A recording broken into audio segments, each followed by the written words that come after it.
El Departamento de Estudios de Posgrado de la Universidad Externado de Colombia ofrece.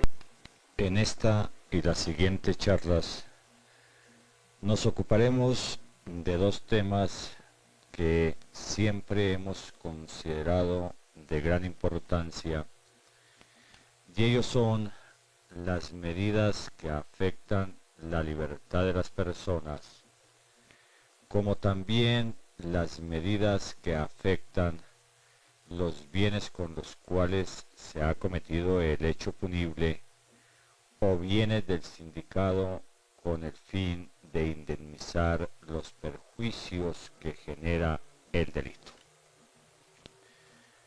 En primer lugar, trataremos lo relacionado con la libertad de las personas y los puntos a explicar son la captura, la detención y la libertad condicional o excarcelación. Debe partirse de un supuesto consistente en que en una estricta lógica procesal, la privación de la libertad debe ser la consecuencia de sentencia condenatoria en la que se haya deducido responsabilidad penal a la persona. Esto para poder dar cumplimiento estricto a la presunción de inocencia. Sin embargo, nuestro procedimiento penal, en una gran mayoría de casos, permite la privación de la libertad por lapsos más o menos prolongados, y en ocasiones, después de varios meses de estar la persona privada de la libertad, se favorece con sobreseimiento definitivo, temporal o sentencia absolutoria, lo que riñe en mi sentir con la presunción de inocencia. Entendemos también que en ocasiones la captura y privación de la libertad son indispensables por las siguientes razones. De una parte, la defensa pública para evitar que la persona que normalmente dedica su actividad al quebrantamiento de derechos ajenos continúe realizando dichas actividades psicofísicas. En segundo lugar, por un principio de justicia para evitar que se eluda la acción pública del derecho penal, que la persona evada la sanción que pueda corresponderle por el comportamiento realizado. Y en tercer lugar, por un principio de verdad, en el sentido de que la persona no vaya a destruir la prueba que pueda servirle al juez para fundamentar una decisión, por ejemplo, intimidar testigos, destruir documentos o cualquier otro rastro que sirve al juez para estructurar el hecho punible.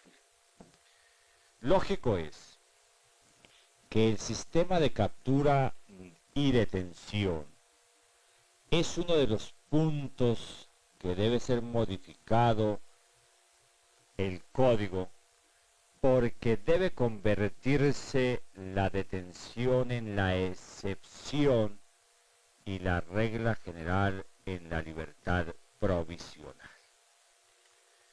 Para ese efecto, y en caso de realizarse una reforma, esa excepción de privación de la libertad tendría que fundamentarse exclusivamente en dos presupuestos: la naturaleza del delito y la personalidad de quien lo ejecutó.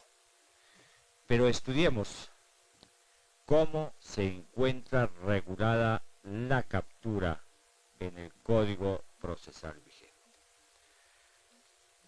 La captura, como todos sabemos, no es más que la aprehensión física de la persona. Es la manera como se limita el derecho de locomoción y la forma como se le obliga a la persona a concurrir para que dé una explicación ante las autoridades competentes.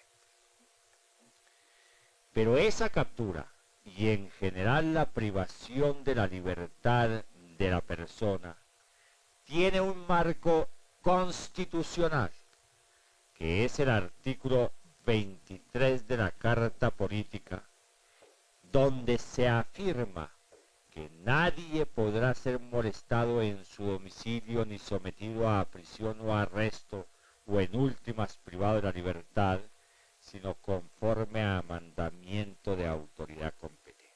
Claro está que existen otras normas constitucionales como el artículo 27 y 28, donde se regulan algunos aspectos de la captura.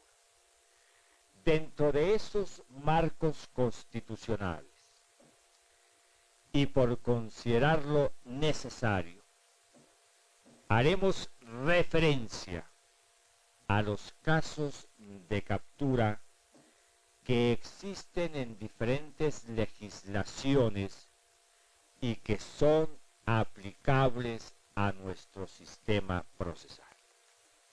Para tal efecto, tomamos una decisión de la Corte Suprema de Justicia, con ponencia del magistrado Alfonso Reyes Echandía, de marzo 21 de 1980, donde se cita o se hace una enumeración de algunos casos en que se puede privar de la libertad a la persona, enumeración que nos permitimos adicionar con varios casos de captura y detención, por lo cual me permito leer dicha providencia y los casos o algunos otros casos mencionados en el código.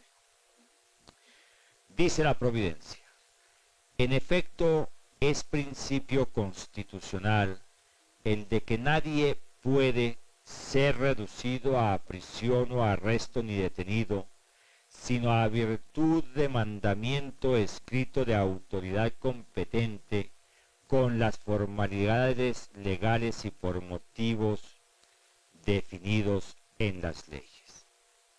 Sus únicas excepciones, igualmente señaladas en la Carta Fundamental, artículos 24 y 27, son: primera, la captura en situación de flagrancia o cuasiflagrancia que realiza motu proprio la Policía Judicial, artículo 289, numeral 9, Código de Procedimiento Penal, la Policía Nacional, artículos 69 y 70, Código Nacional de Policía, o cualquier persona, artículo 66, Código Nacional de Policía.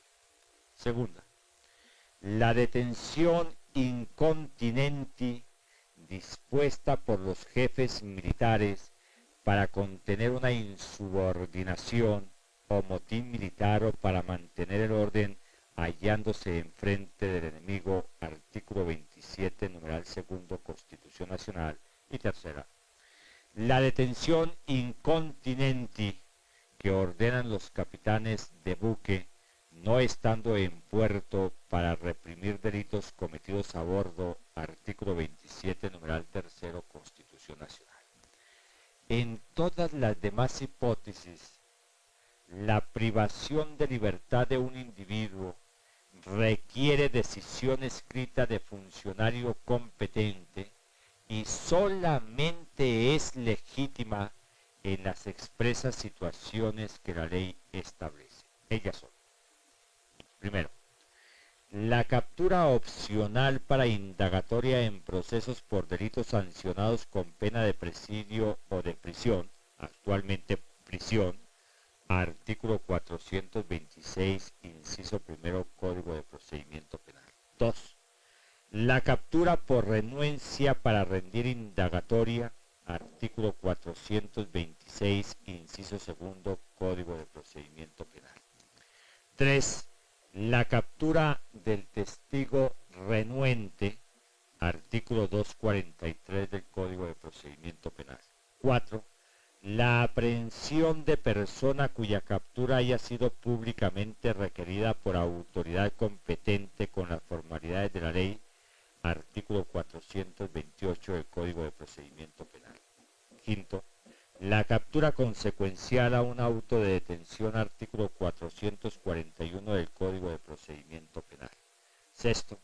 La captura como resultado de pena de arresto a quien se niegue a cumplir multa impuesta por delito o contravención especial, artículo 51 Código Penal y 290 Código Nacional de Policía. 7.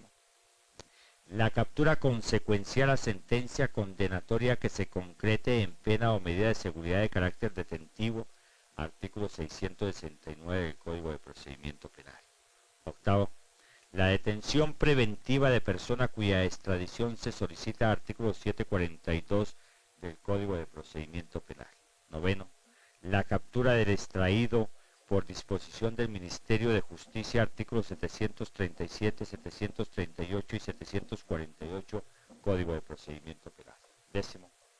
La retención excepcional de alta policía dispuesta por el artículo 28 de la Constitución Nacional cuando haya graves motivos para temer perturbación del orden público, en cuyo caso la orden escrita ha de emanar del gobierno, mencionar expresamente el nombre de la persona afectada y exige dictamen previo del Consejo de Estado y de los ministros.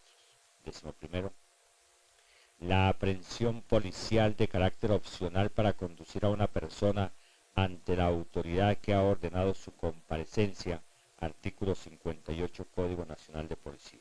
12. La detención transitoria dispuesta por comandante de estación o subestación de policía al responsable de una cualquiera de las contravenciones descritas en el artículo 207 del Código Nacional de Policía. 13. El arresto supletorio a quien incumpla la medida correctiva de trabajo en obras de interés público, artículo 200 Código Nacional de Policía. 14. Las capturas policivas en sitios públicos o abiertos al público para facilitar la aprehensión de delincuentes solicitados por autoridad competente, artículo 71 Código Nacional de Policía. 15. El arresto como sanción disciplinaria a quien le falte el debido respeto a la autoridad en el ejercicio de sus funciones o por razón de ellas, artículo 39 Código de Procedimiento Civil y 27 numeral primero Código de Régimen Político y Municipal. Hasta aquí los casos mencionados por la Honorable Corte Suprema de Justicia, a los cuales nos permitimos adicionar los siguientes.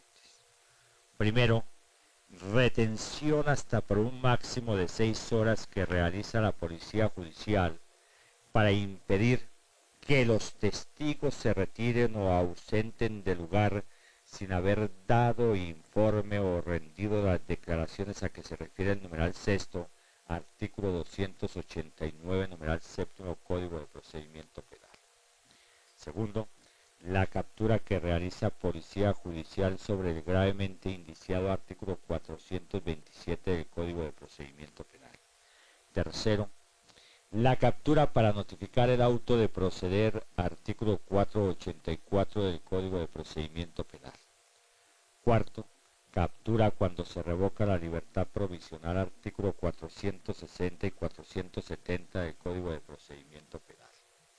Quinto, la captura cuando se ordena levantar el estado de suspensión de la detención, artículos 452 y 673 del Código de Procedimiento Penal. Sexto, Captura para notificar la providencia mediante la cual se concede la excarcelación cuando se ha dictado auto de detención por delito que conlleva pena de arresto, artículo 439, inciso tercero del Código de Procedimiento Penal. Séptimo, captura cuando han desaparecido las razones que originaron el aplazamiento de la ejecución de la pena. Sobre el particular no existe norma expresa, pero debe entenderse que desaparecidas las circunstancias que no permitieron ejecutar la sanción, debe darse cumplimiento al mandato previsto en el artículo 679 del Código de Procedimiento Penal. 8.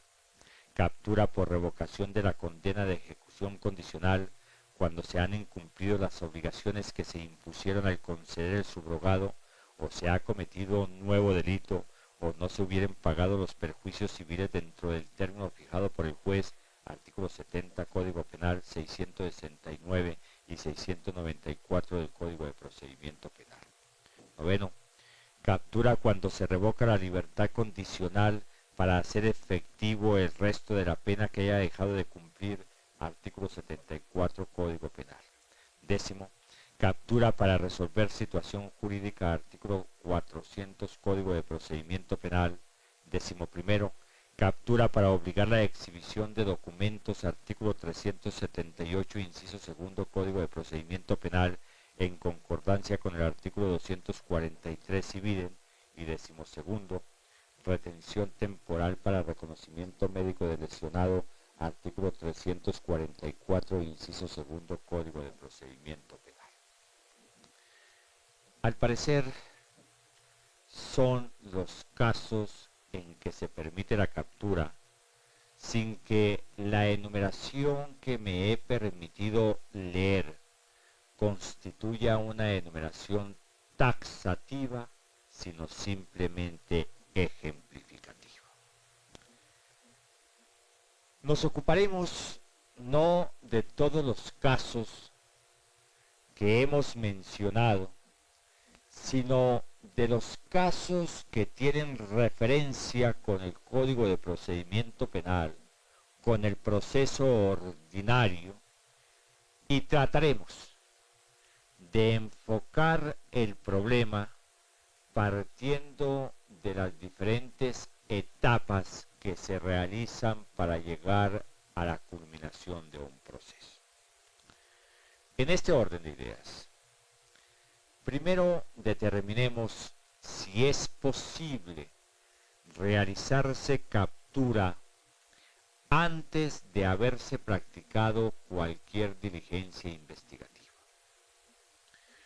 En nuestro sentir, solamente existe un caso, que es el previsto como estado de flagrancia o cuasiflagrancia, porque precisamente ese estado de flagrancia o cuasiflagrancia es el que da origen a la indagación preliminar o en últimas directamente a la elaboración del sumario previo dictar auto cabeza de proceso. En este punto es necesario clarificar un aspecto que en nuestro sentir presenta el Código de Procedimiento como vacío. Cuando el legislador habla de estado de flagrancia o cuasiflagrancia en los artículos 301 del Código de Procedimiento Penal y normas concordantes, no distingue la naturaleza del delito realizado como tampoco la sanción que apareja dicho comportamiento. Simplemente hace la afirmación de que se esté en estado de flagrancia o cuasiflagrancia y procede la captura. Puede ocurrir, por ejemplo, que se capture a una persona en los estados mencionados y que se trate de un delito que no conlleva pena privativa de la libertad o que conllevándola es simplemente de arresto. Sabemos, asimismo, que cuando se trata de esta naturaleza de penas no privativas o de arresto, el funcionario no puede ordenar la captura sino para efectos exclusivamente de la indagatoria, siempre y cuando la persona no haya concurrido a la citación que ha debido formularse. ¿Qué ocurre entonces? Cuando habiéndose capturado a la persona en las condiciones mencionadas, flagrancia o cuasiflagrancia, ese delito conlleva pena no privativa o pena de arresto, la solución nos parece que se puede intentar a través de una analogía favorable a la persona privada de la libertad, en el sentido de exigir que se tome la diligencia de indagatoria inmediatamente y sin entrar a valorar pruebas sobre los elementos existentes para saber si se puede detener en caso de que la pena sea de arresto, debe ponerse mediante auto de sustanciación que no requiere notificación en libertad inmediata.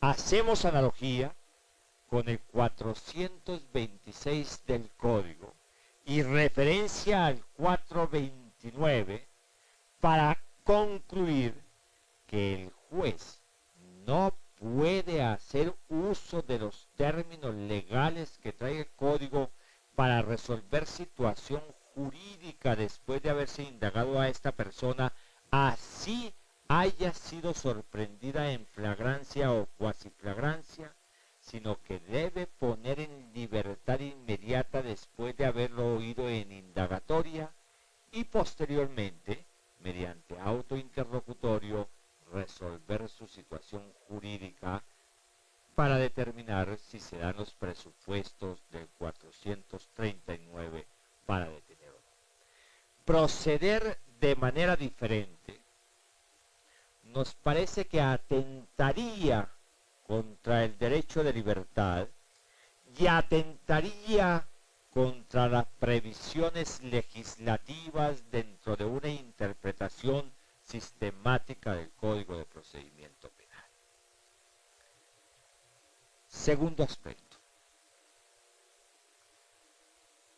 Nos preguntamos, durante la investigación preliminar, ¿es factible ordenar la captura? La Honorable Corte Suprema de Justicia ha sostenido que la indagación preliminar o durante la indagación preliminar no puede ordenarse la captura. Y la razón que se da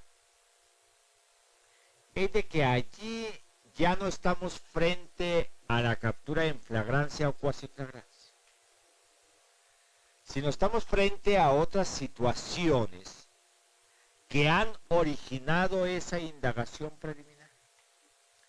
Y se afirma que el artículo 426, que establece la captura facultativa, implica que exista proceso penal, o sea que se haya dictado auto cabeza de proceso. Desde luego que los argumentos presentados por la Corte nos merece el mayor de los respetos, pero en nuestro concepto creemos que sí es factible la privación de libertad a través de la captura durante la indagación preliminar. ¿En qué casos? Un primer caso es la captura del gravemente indiciado. No hablamos de flagrancia o cuasiflagrancia. Nos referimos a la persona gravemente indiciada, que permite conforme lo establece el artículo 289, numeral noveno, y el 427 del Código de Procedimiento Penal, permite que la policía judicial capture al gravemente indiciado. Surge, desde luego, un interrogante en saber si los funcionarios de policía judicial que dependen jerárquicamente de otros pueden, por iniciativa de ellos, capturar al gravemente indiciado. La respuesta debe ser negativa. Para que proceda la captura del gravemente indiciado, se requiere un principio de prueba. Se requiere que se haya hecho valoración y que en principio se haya estructurado una prueba indiciaria, no hablamos de indicio grave, que permita expedir orden de captura por la autoridad que sea competente, o sea el superior jerárquico de algunos agentes de la policía judicial. La oportunidad procesal es la de la indagación preliminar, porque la policía judicial no puede privar de la libertad cuando se ha iniciado el proceso, porque su actividad autónoma termina cuando el juez ha aprehendido el conocimiento de esa investigación. La prueba requerida, una prueba indiciaria sobre esa persona que permita a esa prueba indiciaria deducir o más exactamente afirmar que esa persona pudo haber participado en la realización del hecho punible, o sea que identificamos aquí los requisitos para capturar claramente indiciado con los requisitos del artículo 381 para recepcionar la indagatoria. Cuando así se procede, cuando en la indagación preliminar se ha capturado a la persona, en nuestro entendimiento deben correr los términos para indagatoria desde ese momento y para resolver su situación jurídica. Nos hemos preguntado si el juez que ha optado por hacer la indagación preliminar de manera personal y directa puede también capturar al gravemente indiciado, ordenar su captura durante esta etapa preprocesal. Algunos consideran que esta facultad es exclusivamente una potestad de la policía judicial. Nosotros nos inclinamos a pensar de que si a la policía judicial se le ha dado esta atribución donde se exige valoración de prueba y demostrar quizás la estructuración de un indicio sin calificar ese indicio de grave o no grave, ¿por qué razón el juez de instrucción o de conocimiento no puede hacer uso de la misma facultad y ordenar captura en las condiciones del gravemente indiciado sin que haya dictado auto cabeza de proceso? Nos parece de que esta posibilidad la debe tener el juez sin condicionarla al aspecto puramente formal de que se haya dictado el auto cabeza de proceso. No. Se dirá muy seguramente que si va a expedir la orden de captura, debe en primer lugar, antes de expedirla o simultáneamente, dictar el auto cabeza de proceso. Resulta fácil la respuesta, es un auto muy sencillo tal como se viene manejando en la práctica, pero estamos haciendo el planteamiento porque se ha presentado casos en que el juez se le ha demostrado que expidió la orden de captura y posteriormente dictó el auto cabeza de proceso y han sido denunciados penalmente por proceder de esta naturaleza. En nuestro sentir, sí puede dictar la orden o expedir la orden de captura sin haber dictado auto cabeza de proceso contra el gravemente indiciado, desde luego que al expedir la orden de captura, su criterio jurídico queda condicionado y debe abrir necesariamente la investigación para someter a diligencia de indagatoria a esa persona. Diferente sería el caso de que el juez, sin mayores elementos de juicio, expida orden de captura y con posterioridad dicte auto inhibitorio, caso en el cual su conducta sería irregular porque no hizo un análisis serio de lo que debe entenderse por gravemente indiciado. ¿Cuándo más se puede capturar en la indagación preliminar?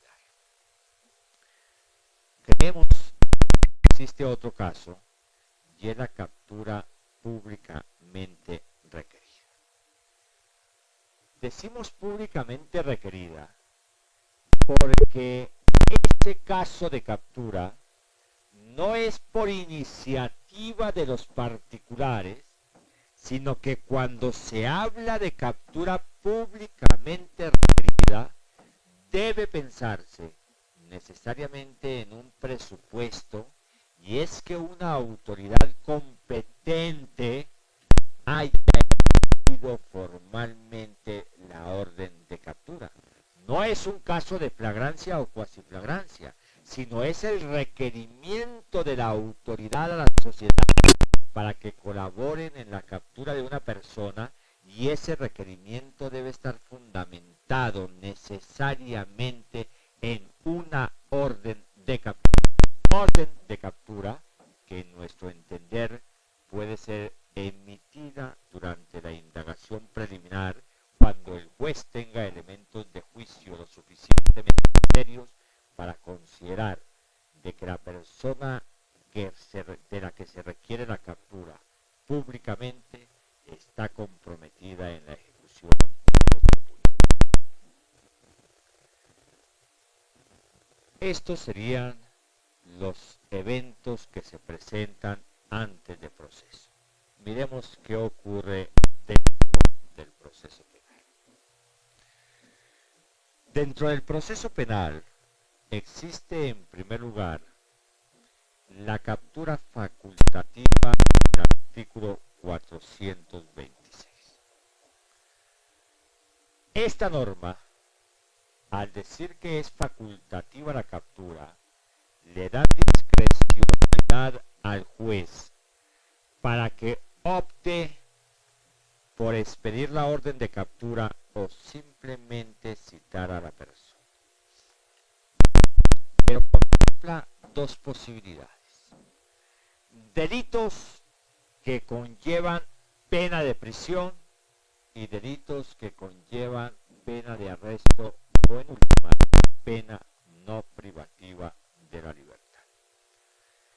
En tratándose de la primera hipótesis, delitos que conllevan pena de prisión, el juez opta por capturar para indagatoria o expide orden de citación para que esa persona comparezca.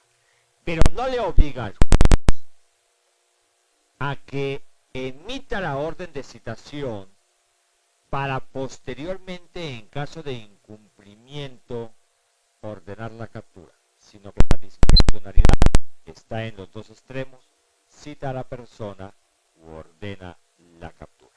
Claro está que si el juez ha escogido la vía de la citación de la persona para someterla a diligencia de indagatoria por delito que conlleva prisión, y si esa persona concurre, nos parece que no puede el funcionario capturarla para efectos de posteriormente o dentro de los términos legales de 10 días oírla en indagatoria, sino que le obliga el hecho de haber cumplido la cita a la persona a oírla inmediatamente o citar fecha posterior para esa diligencia. Pero ya aquí en este caso, el señor juez pierde la posibilidad de hacer uso de los 3 días para recibir esa indagatoria, porque la persona compareció, o sea que el juez hizo uso de la discrecionalidad, citó a la persona, ella compareció, no puede privarlo de la libertad para efectos de la indagatoria. La otra hipótesis de 426 es que el delito conlleve pena no privativa de libertad o pena de arresto.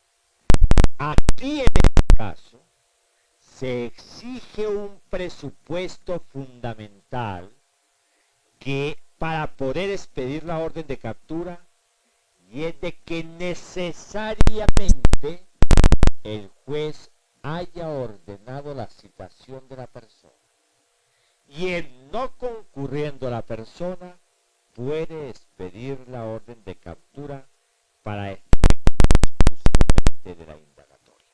Nótese cómo, en esta segunda hipótesis, el presupuesto no es discrecional. Aquí el juez está obligado a citar a la persona y solo expide la orden de captura cuando no concurre a esa citación. Ordinariamente, se ha presentado un problema en torno a qué ocurre con la persona que voluntariamente se presenta a rendir diligencia de indagatoria.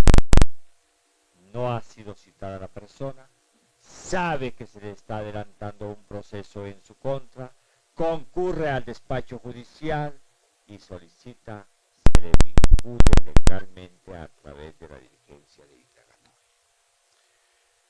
Normalmente se ha dicho